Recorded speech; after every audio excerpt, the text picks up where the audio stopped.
धसाव के चलते high risk में आए करीब 1200 घर। जमीन में आई दरारों के आधार पर हुआ खतरे का आकलन।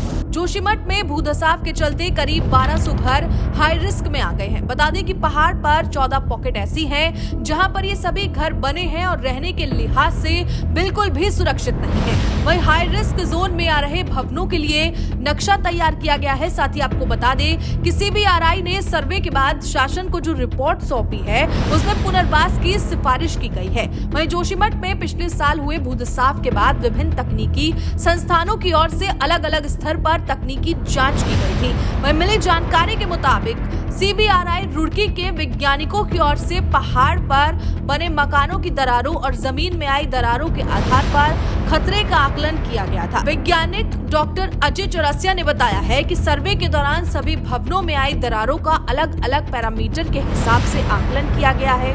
साथ ही जमीन के भीतर आई दरारों के लिए भूवैज्ञानिक रिपोर्ट का भी आकलन किया गया, जिसके आधार पर भवनों को 3 वर्गों में बांटा गया। सर्वे के दौरान 14 हाई रिस्क जोन चिन्हित किए गए। ये जोन पहाड़ पर पॉकेट के रूप में है, जहां बने भवन रहने के लिहाज से सुरक्षित नहीं है। बता दें कि हाई रिस्क जोन मारवाड़ी बाजार, लोअर बाजार, अपर बाजार, मनोहर बाग और सिंघधार में स्थित है।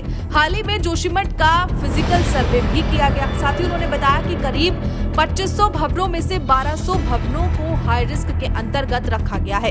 इन भवनों में रह रहे लोगों के पुनर्वास की सिफारिश की गई है। साथ ही आपको बता दें कि सरकार कोई भी निर्णय लेने से पहले स्थानीय निवासियों का मत भी जानेगी और स्थानीय निवासियों की सहमति से ही आगे की कार्य योजना तय होगी। साथ ही आपको बता दें कि जोशीमठ दरारों के दर्द के साथ साथ लापरवाही के जख्मों से भी होकर गुजर रहा है। जोशीमठ से विश्व प्रसिद्ध पर्यटन केंद्र और मिनी स्विट्जरलैंड कहे जाने वाले औली को जोड़ने वाला रोपवे पिछले 1 वर्ष से बंद पड़ा हुआ है। जोशीमठ में पड़ी दरारों के बाद से रोपवे को बंद करना पड़ा था। जोशीमठ के मनोहर बाग वार्ड में दरारें पड़ने के कारण रोपवे के टावर के नीचे की जमीन क्षतिग्रस्त हो गई थी, जिस कारण रोपवे बंद हो गया था। शरद ऋतु में दिसंबर महीने से ही विश्व प्रसिद्ध पर्यटन केंद्र औली में अंग्रेजी नव वर्ष और क्रिसमस का त्योहार मनाने वाले पर्यटकों का जमावड़ा लगना शुरू हो जाता है। लेकिन इस वर्ष औली का मुख्य आकर्षण और सैलानियों की पहली पसंद रोपवे बंद पड़ा हुआ है। रोपवे के बारे में जो टेक्निकल एजेंसी ने देखा है उसके बारे में जो अपना परामर्श दिया है, तो परामर्श यह है कि जो रोपवे जो अपना लाइफ पूरा कर चुका है और इसके कई टावर क्षतिग्रस्त हो गए हैं।